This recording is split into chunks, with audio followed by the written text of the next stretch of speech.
The Beatles worked so well because John Lennon and Paul McCartney were rarely the same kind of songwriter.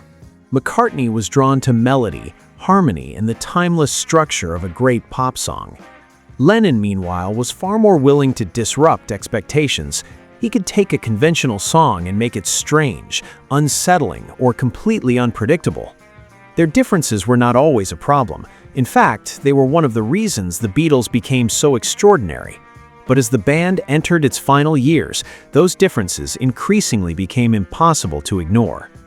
By the time they began working on Abbey Road, Lennon and McCartney were no longer simply two songwriters pushing each other to create better music. They were increasingly becoming two artists with very different ideas about what the Beatles should sound like. Lennon had already shown how far he was willing to move away from traditional pop music. His contribution to the White Album, Revolution 9, was almost the complete opposite of the polished pop songs that had helped make the Beatles famous. McCartney, while never afraid to experiment, remained more attached to melody and structure. That contrast had always been part of the band's appeal. But on Abbey Road, the tension between their individual artistic instincts became particularly fascinating.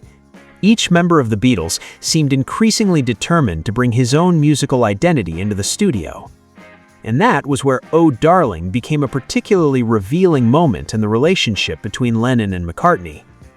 Written by Paul McCartney, the song was built around a raw, old-fashioned rock and roll sound. But unlike many of McCartney's more polished vocal performances, "Oh Darling" demanded something much rougher. The singer had to sound exhausted, desperate, and almost physically broken. McCartney knew exactly what he wanted. Rather than simply recording the vocal in a single session, he worked on it repeatedly, trying to find the right balance between control and complete vocal abandon. He later explained, "I tried it every which way and finally got the vocal I was reasonably happy with. It's a bit of a belter, and if it comes off lukewarm, then you've missed the whole point. It was unusual for me. I would normally try all the goes at a vocal in one day." For McCartney, the performance had to sound as though the singer was giving everything he had left. But John Lennon had a very different opinion. Lennon believed that "Oh Darling" was precisely the kind of song that suited his own voice. He felt that McCartney had written a great song, but had not delivered the vocal as effectively as he could have. Years later, Lennon was blunt about the matter. "Oh Darling" was a great one of Paul's that he didn't sing too well. I always thought that I could have done it better. It was more my style than his. He wrote it, so what the hell, he's gonna sing it. If he'd had any sense, he should have let me sing it." It was an unmistakably Lennon-like assessment. The comment wasn't simply a criticism of McCartney's singing. It revealed the competitive relationship that had always existed between the two men. Lennon believed that the song's rough, bluesy, throat-shredding character was naturally closer to his own musical personality. McCartney, however, clearly saw the song differently. For him, the challenge was not necessarily to sing it in the way John Lennon would have done. The challenge was to push himself into a vocal style that was less comfortable. That is what makes "Oh Darling" so fascinating.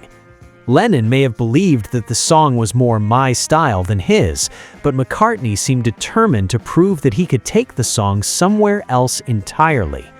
The result was one of McCartney's most intense vocal performances with the Beatles. There's a certain irony to the disagreement.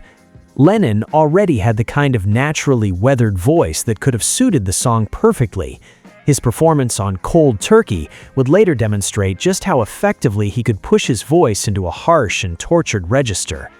But McCartney had something to prove.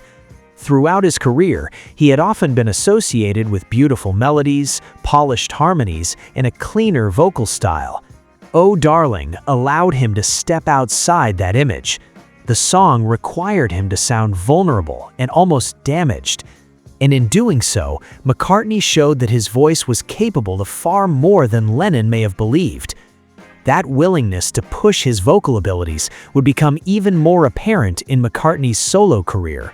On songs like "Maybe I'm Amazed," he continued to explore the emotional and physical limits of his voice, combining melody with a much more powerful and desperate vocal delivery. It would be an exaggeration to say that "Oh Darling" directly caused McCartney to develop that side of his singing, but the song certainly demonstrated that he was willing to move beyond the vocal style most people associated with him. And perhaps that was the real difference between Lennon and McCartney. Lennon looked at "Oh Darling" and heard a song that naturally belonged to his musical personality. McCartney looked at the same song and saw a challenge. He did not need to sing it like John Lennon. He wanted to discover whether he could make it work in his own voice. That difference perfectly captured the creative tension that had always existed between the two men. Lennon and McCartney were constantly competing, even when they weren't openly fighting. Each could hear something in the other's work that they believed they could improve. Sometimes that rivalry created tension, but sometimes it produced something extraordinary. In the case of "Oh Darling," Lennon believed the song was more my style than his. McCartney disagreed, not necessarily by arguing with Lennon, but by stepping up to the microphone and giving the song everything he had. And in the end, the disagreement itself became part of the song's story. Because whether Lennon could have sung "Oh Darling" better is impossible to prove, but Paul McCartney made sure that no one could ever say he had not tried.